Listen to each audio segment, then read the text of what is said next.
Good evening, my dear students. Today we are going to conduct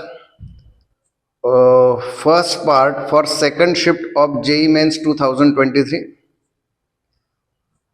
जो बच्चे अभी आने वाली एग्जामिनेशन के लिए प्रिपेयर कर रहे हैं या जो भी उसके अगले एग्जाम के लिए प्रिपेयर करेंगे, PYQs बहुत इंपॉर्टेंट होते हैं क्योंकि वो डायरेक्ट नेशनल एग्जामिनेशन में आए हुए क्वेश्चंस हैं। और मैं आपको ये जो PYQ करवा रहा हूँ उसकी खास बात ये है कि मैं PYQ के साथ साथ जो इम्पोर्टेंट फॉर्मूली है उससे रिलेटेड वो भी आपको बता रहा हूँ। थोड़ा समय लगेगा, थोड़ा वीडियो लेंथी हो रहा है, पर आपको वो आने वाली एग्जामिनेशंस के लिए प्रिपरेशन के लिए बहुत बेनिफिशियल रहेगा। हर रोज 10 क्वेश्चन करना कोई बड़ी बात नहीं है, आप अच्छी तरह से ध्यान दीजिए। आने वाले 3-4 महीनों में लगभग आपके 1000 to 1200 क्वेश्चंस मैं आपके अच्छी तरह से प्रिपेयर करवा दूंगा। आप अच्छी तरह से ध्यान दीजिए। और अगर आपको ये वीडियो पसंद आ रहा है, आपको अच्छा लग रहा है, तो आप काफ़ी लोगों तक उसको शेयर भी कीजिए, सब्सक्राइब कीजिए, ज़्यादा से ज़्यादा उसका बेनिफिट लीजिए। तो चलो आज हम सेकंड शिफ्ट 2023 JEE मेंस का पेपर शुरू करते हैं। क्या है, देखो पहला question, a 2 metre long scale with least count of 0.2 centimetre is used to measure the location of object। देखो क्वेश्चन क्या है, ध्यान दो। What is question? A 2 meter long scale with least count of 0.2 centimeter is used to measure location of object on an optical bench. While measuring the focal length of convex lens, the object pin and the convex lens are placed 80 centimeter mark and 1 meter mark respectively. The image of object pin on other side of lens coincide with image pin that is kept at 80 centimeter mark. The percentage error in the measurement of focal length पूछा। Percentage error in the measurement of focal length, ये बहुत अच्छा question है। Combination है units and measurement और optics का, एप्लीकेटिव question है, बहुत अच्छा क्वेश्चन है। हम इसको अच्छी तरह से प्रिपेयर करेंगे, ध्यान दीजिए। अब ये क्वेश्चंस को हम सॉल्व करना शुरू करेंगे। क्या है, देखो क्वेश्चन में ऐसा दिया हुआ है एक्चुअली,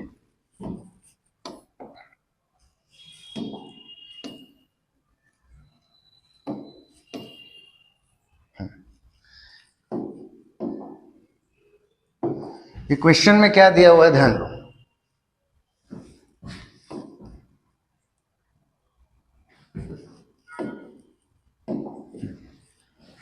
ओके, देखो क्वेश्चन क्या है, अच्छी तरह से समझते हैं। देखो मैं इस प्रॉब्लम को इसमें सॉल्व करके दिखाता हूँ। ये प्रॉब्लम में क्या है, एक ऑब्जेक्ट है, सॉरी यहाँ पे ओरिजिन मान लेते हैं। ओरिजिन से ऑब्जेक्ट है तुम्हारा 80 सेंटीमीटर पे और कॉन्वेक्स लेंस तुम्हारा दिया हुआ है 1 मीटर यानी 100 सेंटीमीटर पे, और इमेज दिया हुआ है ओरिजिन से 180 सेंटीमीटर पे दिया हुआ है। ठीक है, अब हमें ऑब्जेक्ट डिस्टेंस और इमेज डिस्टेंस निकालना है। ऑब्वियसली ये 20 सेंटीमीटर है और ये 80 सेंटीमीटर है, क्योंकि यहाँ पे 100 है तो यहाँ पे 180, तो 180 माइनस 100 पर हमें निकालना क्या है।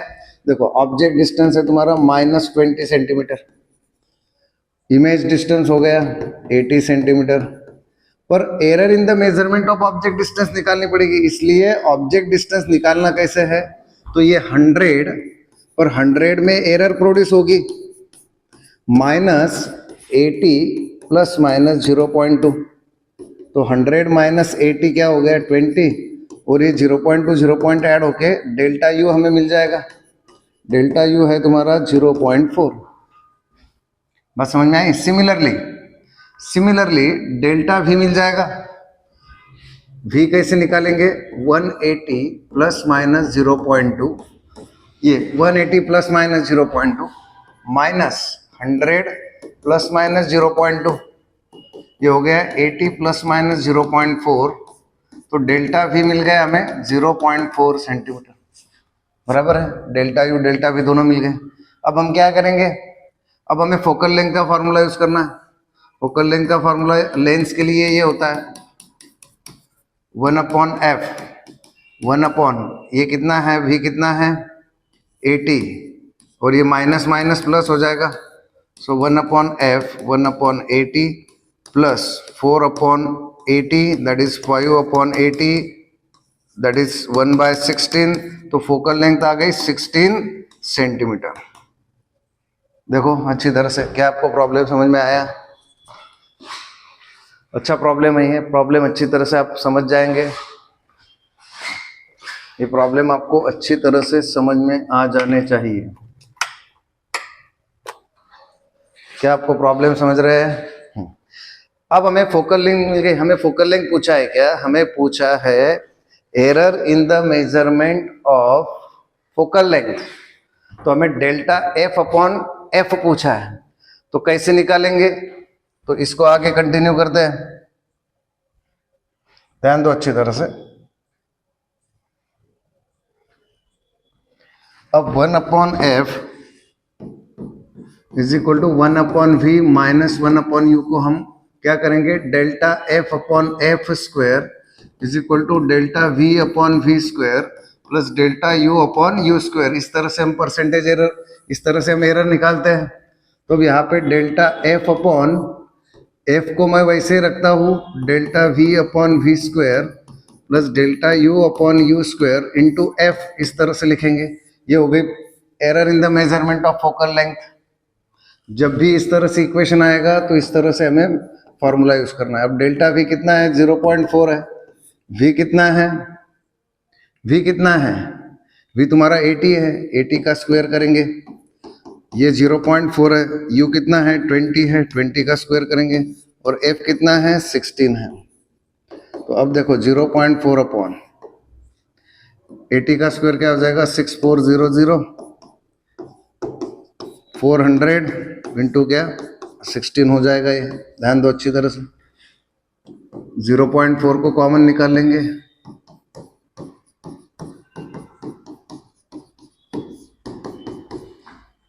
अब ये 0.4 और बाहर वाला 16 मल्टीप्लाई करके यहाँ पे एलसीएम निकाल लेंगे।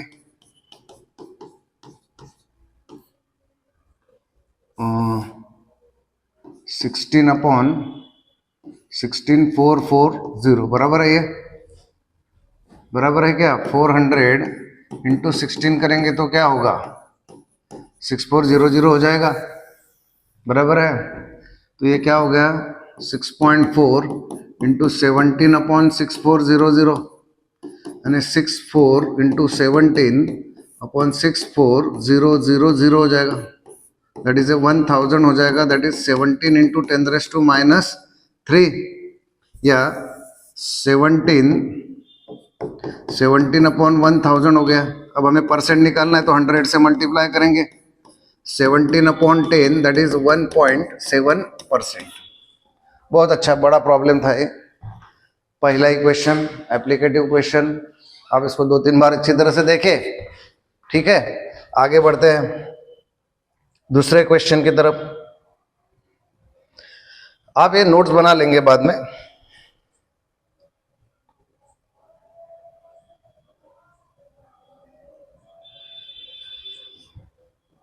दूसरा क्वेश्चन देखते हैं। एक फिगर दी हुई है, इलेक्ट्रिकल सर्किट दिया हुआ है, potential at point A B and C दिया हुआ है, 30, 12 and 2। Current through 20 ohm resistance will be. देखो फिगर क्या है, इस तरह से फिगर दी है, potential at point A B और सी दी है। हम नोट्स में, हम इसमें देखते हैं स्क्रीन पे। देखो फिगर कैसी है, ध्यान दो, इस तरह की फिगर है।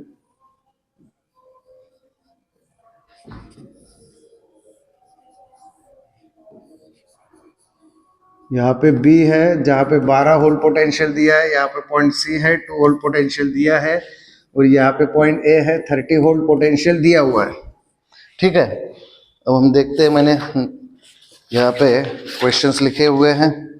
क्या है? 10 ओहम रेजिस्टेंस, 10 ओहम दिया हुआ है, यहाँ पे 20 ओहम दिया हुआ है, और यहाँ पे 30 ओहम रेजिस्टेंस दिया हुआ है।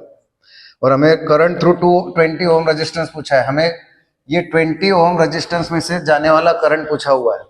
देखो ध्यान दो, क्या क्या दिया है फिगर में, point A, point B, point C के पोटेंशियल दिए हैं, रेजिस्टेंसेस R1, R2, R3 दिए हैं, और हमें ये जो 20 ओम है उसमें का करंट निकालना है। तो हम क्या करेंगे, ध्यान दो,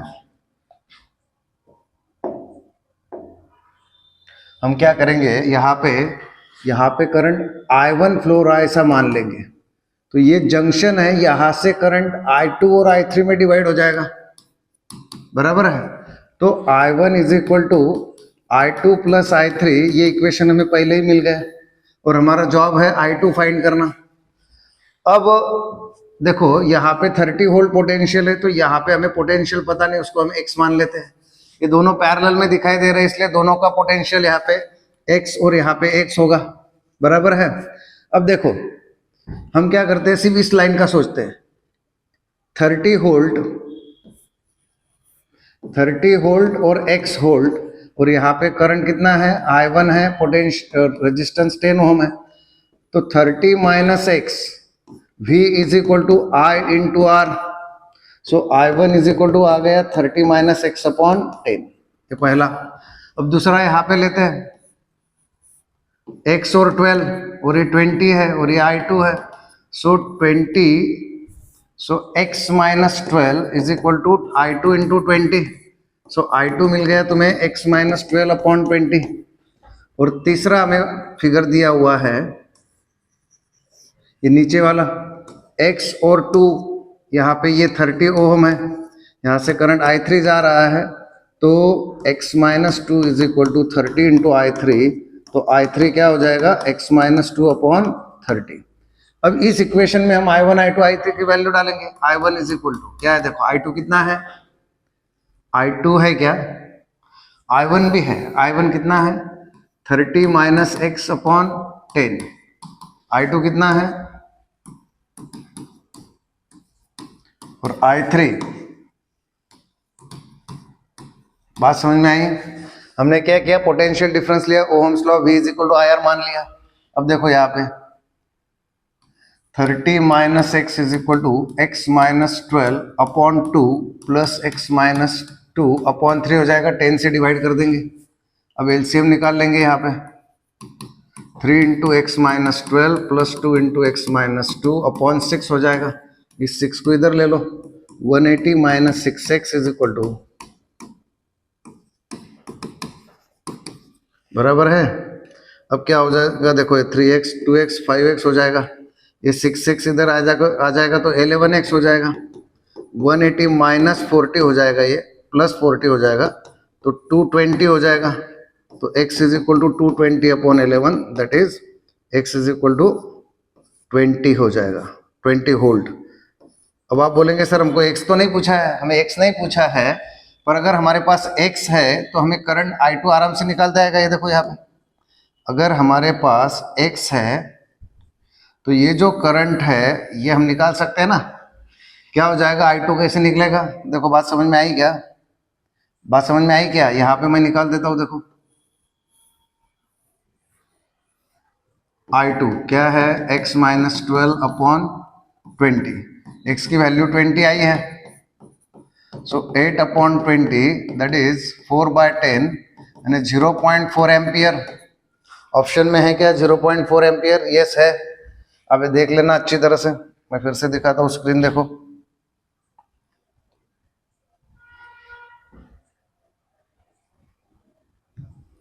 जीरो 0.4 एम्पियर देखो आ गया, क्लियर।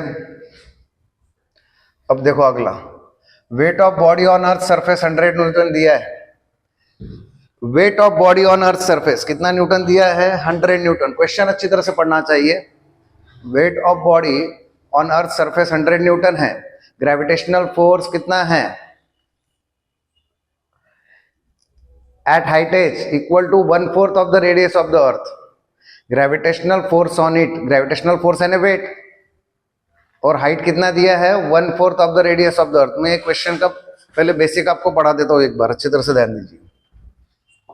क्वेश्चन में क्या है, देखो मैंने आपको पीछे भी ये बात बताई थी, पिछले जेईई मेंस के फर्स्ट शिफ्ट के पेपर में। ये अर्थ है, यहाँ पे acceleration due to gravity g is equal to gm upon r square होता है, और हाइट एज पे gm upon r plus h bracket square होता है, ये gh है, बराबर है। अब weight on earth surface mge it is given to be 100 newton. M g e यानी क्या, जीएम अपॉन आर स्क्वायर, ये अर्थ सरफेस पे 100 न्यूटन, ये हो गया इक्वेशन 1। अब वेट यानी फोर्स यानी weight at height H, that is M G H, mass into acceleration due to gravity at height H. G H कितना है, GM upon R plus H bracket square है, so M G M upon R, H कितना है, height equal to 1/4 the radius of the earth, उन्होंने दिया हुआ है ये जो हाइट है ये 1/4 रेडियस ऑफ अर्थ है। So M G M upon ये क्या होगा, 5r अपॉन 4 हो जाएगा, यानी 25r स्क्वायर, और ये 16 ऊपर चला जाएगा, तो 16 m G M upon r square, और ये 25 है, बराबर है। ये हो गया तुम्हारा वेट और force on height at height h, 16/25, ये वेट ऑन अर्थ सरफेस है। देखो वेट ऑन अर्थ सरफेस कितना दिया है, 100, सो 25 4s are 100, 16 4s are 64 Newton. देखते हैं क्या ऑप्शन में यही है क्या, देखो डी ऑप्शन सही है, डी ऑप्शन सही है, बात समझ में आई। अब अगला क्वेश्चन पढ़ते हैं। Phase difference between two light waves changes, assertion reason है, phase difference between two light wave change if they travel through different media having same thickness but different indices of refraction। ठीक है, reason wavelength of waves are different in different media. तो देखो ध्यान देना है, जब light medium change करता है, लाइट जब मीडियम चेंज करता है तो उसकी स्पीड, वेवलेंथ, एम्पलीट्यूड, ये कैरेक्टर्स बदल जाते हैं। लाइट जब मीडियम चेंज करता है तो amplitude of wave, speed of wave, wavelength of wave change हो जाती है, फ्रीक्वेंसी नहीं चेंज होती। अब वेवलेंथ चेंज होने की वजह से क्या होती है कि जब भी ray of light changes it's medium, तो वेवलेंथ के साथ फेज भी बदलता है। तो यहां पे देखो, phase difference between two light wave change if they travel through different media, medium बदलने से वेवलेंथ बदलेगी, वेवलेंथ बदलने से फेज भी बदलेगा। तो सेकंड स्टेटमेंट करेक्ट है, फर्स्ट स्टेटमेंट करेक्ट है, और second statement is correct explanation for first, assertion is correct, reason is correct and is correct explanation. तो यहाँ पे कौन सा है, देखो ये है, C is the right choice, both A and R are correct and it is correct explanation of A. आगे बढ़ते हैं, ये देखो बहुत अच्छा क्वेश्चन है, बॉडी कूल्स फ्रॉम, क्या है, टेम्परेचर ऑफ बॉडी। देखो ये क्वेश्चन मैं आपको समझाता हूँ अच्छी तरह से। Body cools in 7 minute from 60 to 40, हाँ, और सराउंडिंग टेम्परेचर 10 है। उसके बाद 7 मिनट के बाद जो टेम्परेचर आएगा वो पूछा है। देखो क्या है एक्चुअली यहाँ पे, अच्छी तरह से ध्यान दो।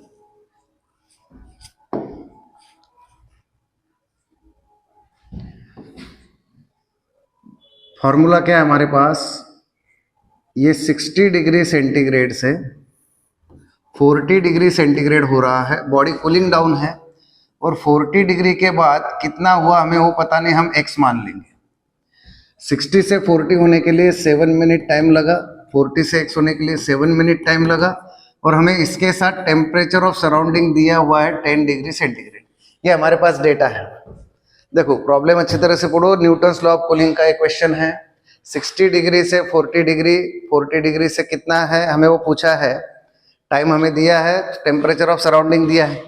हमारे पास फॉर्मूला कौन सा है, देखो ध्यान दो, इसको हम θ1 ले लेंगे, इसको θ2 ले लेंगे, तो θ1 माइनस θ2 अपॉन टाइम रिक्वायर्ड, कितना टाइम लगा वो, that is equal to k into bracket इन दोनों का average, θ1 plus θ2 upon 2 minus surrounding temperature. ये हमारा न्यूटन्स लॉ ऑफ कूलिंग का फॉर्मूला है इस केस में।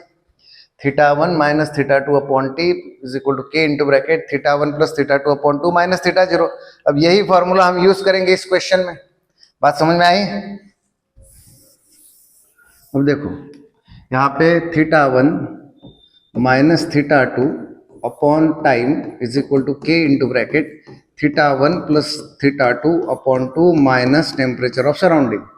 सो 20 upon 7 is equal to K into bracket, देखो ये 100 अपॉन 250, 50 माइनस 10 40 हो गया।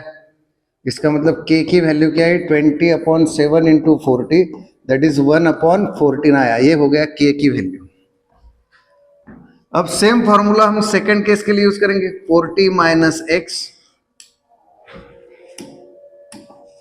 40 minus X upon 7 is equal to K into bracket 40 plus x upon 2 minus temperature of surrounding, 40 minus X upon 7 into 1 upon K is equal to 40 plus X minus 20 upon 2, बराबर है, ये के को मैं नीचे लेके आया, 14 माइनस एक्स अपॉन 7। अब के क्या है, 1 अपॉन 14 है, सो 1 अपॉन 14, ये के की वैल्यू 1 अपॉन 14 है, 40 माइनस 20, 20 प्लस एक्स अपॉन 2, ये हो गया 2 हो जाएगा, ये 2 ऊपर चला जाएगा तो क्या हो जाएगा, 2 into 40 minus x is equal to 20 plus x upon 2, ये 2 भी आ जाएगा, 44 हो जाएगा वो, 4 into 40 that is 160 minus 4x is equal to 20 plus x that is 5x is equal to 140 and x is equal to 28 degree centigrade हो जाएगा, 28 degree centigrade. देखो अच्छी तरह से ध्यान देना है। क्या आप कोई प्रॉब्लम समझा, क्या फिर से समझाओ, नोट्स पे समझाता हूँ, ध्यान दो।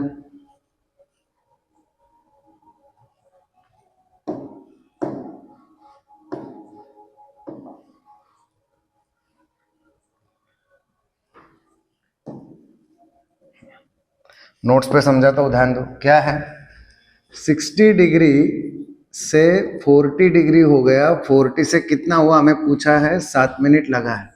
तो फॉर्मूला कैसे लेना है, पहले केस में θ1 minus θ2 upon time is equal to K into bracket θ1 plus θ2 upon 2 minus 10, surrounding का टेम्परेचर दिया है, तो इससे हमें क्या मिलेगा, के की वैल्यू मिल जाएगी, वो मिल गई। अब सेकंड केस में हम 40 और x के लिए सेम फॉर्मूला यूज करेंगे, 40 minus X upon 7 is equal to K into bracket 40 plus x upon 2 minus temperature of surrounding. अब हमारे पास k है तो इससे हमें क्या मिल जाएगा, x मिल जाएगा, हमें x ही पूछा था। बात समझ में आई?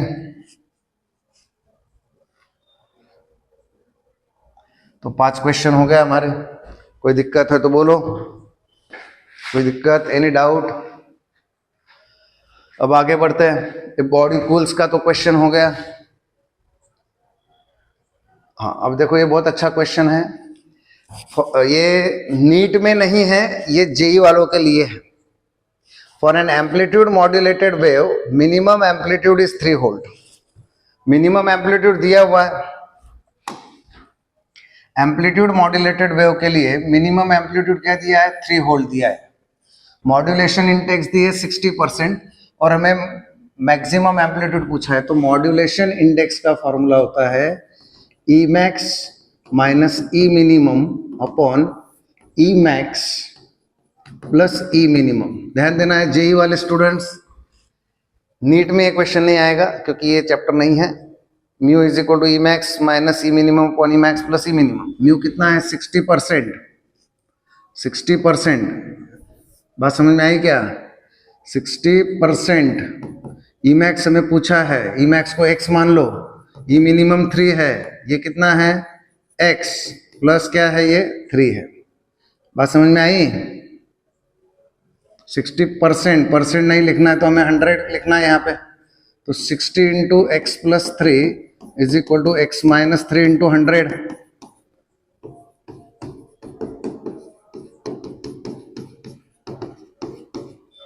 बराबर है, so 40x is equal to 480, so x is equal to 480 upon 40 that is 12 E max, this is 12 volt. Clear? ठीक है, आगे बढ़ते हैं। ये भी बहुत अच्छा क्वेश्चन है, वेरी गुड क्वेश्चन। रीड करो क्वेश्चन को, अच्छी तरह से रीड करो आप, बहुत अच्छा क्वेश्चन है। Read this question carefully. क्या है देखो, आप इसके YouTube में आप जब ये देखेंगे तो आप स्क्रीन को हॉरिजॉन्टल करके थोड़ा बिग करके देखना, जूम करके देखना उसको, तो आपको क्लैरिटी अच्छी रहेगी। अब देखो क्वेश्चन क्या है, A dipole comprises of two charge particles of identical magnitude q and opposite in nature. Obvious है, इलेक्ट्रिकल डाइपोल दिया है तो चार्ज अपोजिट में रहेंगे, पर mass of positive charge particle जो है वो half of mass of negative charge particle है। निगेटिव चार्ज पार्टिकल से पॉजिटिव चार्ज पार्टिकल का मास हाफ दिया है, इसका मतलब निगेटिव चार्ज पार्टिकल का मास पॉजिटिव पार्टिकल से डबल है, बराबर है। Two charges are separated by distance l, ये स्मॉल l दिया हुआ है। If the dipole is placed in uniform electric field in such a way that dipole axis makes very small angle, very small angle ध्यान में रखना है, very small angle, ये यहाँ पे बहुत इंपॉर्टेंट होते हैं वर्ड्स। क्या है देखो, सबसे पहले तो मास ऑफ पॉजिटिव चार्ज दिया है m, और क्या कहा है वो निगेटिव चार्ज पार्टिकल यानी माइनस q के मास से आधा है। तो अगर पॉजिटिव पार्टिकल का मास m है तो निगेटिव वाले का मास ट्वाइस m हो जाएगा, क्योंकि पॉजिटिव का मास हाफ है तो निगेटिव का डबल हो जाएगा, बराबर है। दोनों चार्जेस में डिस्टेंस ऑफ सेपरेशन l है। अब dipole electric magnetic electric field में रखा हुआ है, और क्या पूछा है, एंगुलर फ्रीक्वेंसी पूछा है। बहुत अच्छा क्वेश्चन है, बहुत अच्छा एप्लीकेशन है ये, ध्यान दो अच्छी तरह से। अब देखो मैं एक फिगर निकालता हूं यहाँ पे, ये एक मास है ट्वाइस m निगेटिव चार्ज, एक मास है स्मॉल m पॉजिटिव चार्ज, यहाँ पे ये सेंटर ऑफ द डाइपोल है और ये इसका एक्सिस है, बराबर है। अब क्या कहा है कि इलेक्ट्रिक इंटेंसिटी जो है, सॉरी ये इक्वेटर है, this is equator, electric intensity axis से स्मॉल एंगल बना रही है। ये वर्टिकल इक्वेटर होता है, हॉरिजॉन्टल एक्सिस से इलेक्ट्रिक इंटेंसिटी स्मॉल एंगल बना रही है, बराबर है। ये चार्ज है माइनस q और ये चार्ज है प्लस q। इस तरह की ये फिगर आपको समझ में आ गई, ठीक है। अब हमारे पास एक फॉर्मूला है, अगर आपको याद हो तो, electric dipole moment is equal to charge any one charge into distance between two charges. तो हमारे पास स्मॉल p की वैल्यू ql है, डिस्टेंस बिटवीन टू चार्जेस दिया हुआ है l, distance between two charges l है, तो मोमेंटम क्या हो गया, q इंटू एल हो गया। दूसरा हमारे पास एक फॉर्मूला है tau is equal to p E sine theta, tau is equal to p E sine theta, ये फॉर्मूला हमारे पास है। ये कहाँ से आया है, क्या आपको पता है, torque acting on the dipole is cross product of electric dipole moment and electric intensity, so tau can be written as p E sine theta. यहाँ पे एक चीज बहुत अच्छी दी है, वेरी स्मॉल एंगल, ये थीटा बहुत छोटा है, अगर थीटा बहुत छोटा है तो साइन थीटा ये लगभग इक्वल, तो हम क्या ले लेते हैं, थीटा ले लेते हैं। देखो अच्छी तरह से ध्यान दो, अगर theta is very small then we consider sine theta as theta. और आपको रोटेशनल मोशन में पता है कि ये जो टाउ होता है टॉर्क, ये क्या product of moment of inertia and angular acceleration होता है क्या, torque is product of moment of inertia and angular acceleration, बराबर है। तो अब हमें ओमेगा पूछा है, अब alpha is equal to p E upon I into theta, ध्यान देना अच्छी तरह से, alpha is equal to p E upon I into theta. अब ऑसिलेशन में जाइए, देखिए क्या खासियत इस क्वेश्चन की, इलेक्ट्रोस्टैटिक्स भी है, मोमेंट ऑफ इनर्शिया का रोटेशनल मोशन भी आ गया, और यहाँ पे भी ऑसिलेशन भी आ जाएगा।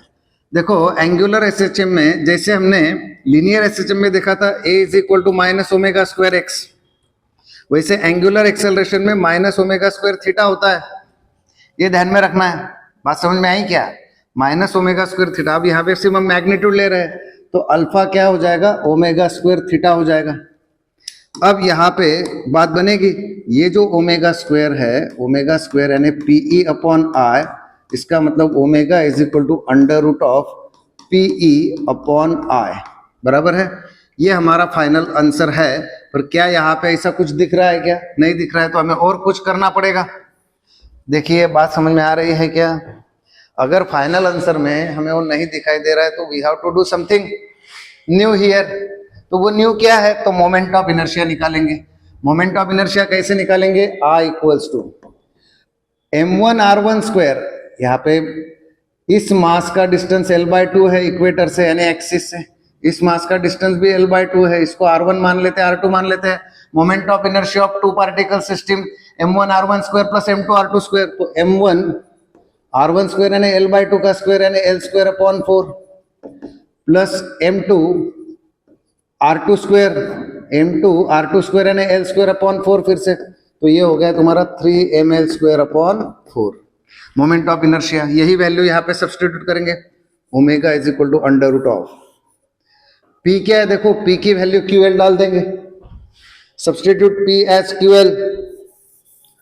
ओमेगा हम देख रहे हैं, हमें ओमेगा फाइंड करना है, P की वैल्यू QL रख दी, E एज इट इज, और I कितना है 3ml square upon 4, so your answer is 4 into QE upon 3ml। So very very good question, very very good question. 3 chapter का application था, बात समझ में आई? इसलिए PYQ सॉल्व करना बहुत जरूरी है। PYQ सॉल्व करने से क्या होता है, आपको आइडिया आती है कि एक्चुअली अलग अलग चैप्टर के फॉर्मूलों के रिलेशन कैसे यूज करना है। बात समझ में आई क्या? आप वीडियो को थोड़ा शांति से देखिए, आपको समझेगा, कोई दिक्कत नहीं होनी चाहिए। तो हम आगे बढ़ते हैं, 8 नंबर का प्रॉब्लम सॉल्व करते हैं। ये भी बहुत अच्छा क्वेश्चन है, प्रॉब्लम पढ़ा जाए।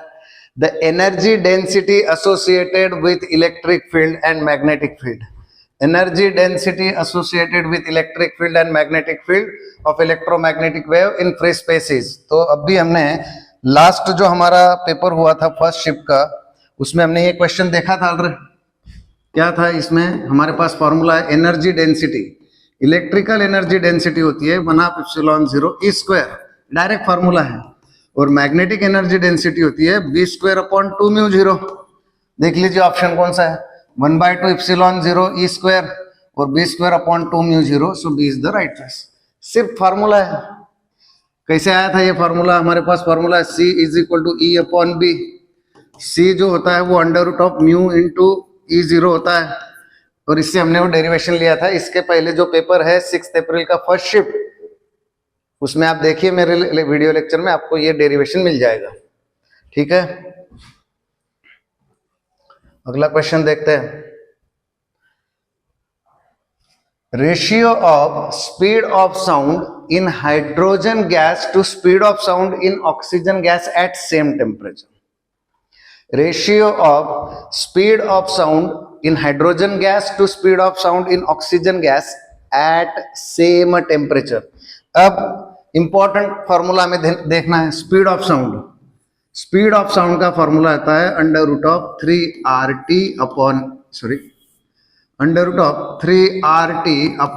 m। स्पीड ऑफ साउंड का formula under root of 3RT upon m है। यहाँ पे 3 कांस्टेंट है, यूनिवर्सल गैस कांस्टेंट है, और टेम्परेचर भी कांस्टेंट है। इसका मतलब speed of sound is inversely proportional to molecular weight, बराबर है।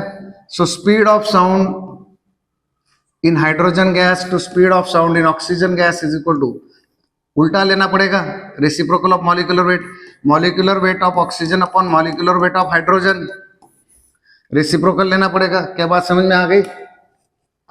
बात समझ में आ गई? अब मॉलिक्यूलर वेट ऑफ ऑक्सीजन कितना होता है 32, हाइड्रोजन का molecular weight 2, that is under root of 16, that is 4, that is 4:1, so D is the right choice.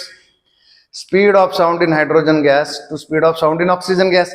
यहाँ पे टेम्परेचर से मैं, इसलिए हमने ये सिर्फ मॉलिक्यूलर वेट लिया, अलग अलग टेम्परेचर रहते तो हम T1 अपॉन T2 करते। बात समझ में आई? अगला क्वेश्चन देखेंगे 10 नंबर का, अच्छे क्वेश्चन है। Choose the incorrect statement from the following. बहुत अच्छा क्वेश्चन है, अच्छे क्वालिटी का क्वेश्चन है। फर्स्ट शिफ्ट में जो क्वेश्चन पेपर था उससे ये क्वेश्चन पेपर जरा इंटेलेक्चुअल लेवल का ज्यादा।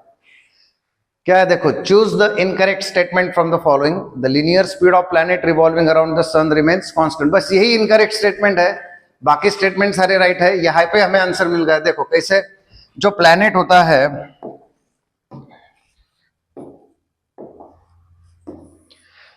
हमेशा ध्यान में रखना है, एवरी प्लैनेट रिवॉल्व्स इन इलिप्टिकल ऑर्बिट अराउंड सन। ये सन है। अब सपोज दैट प्लैनेट जो है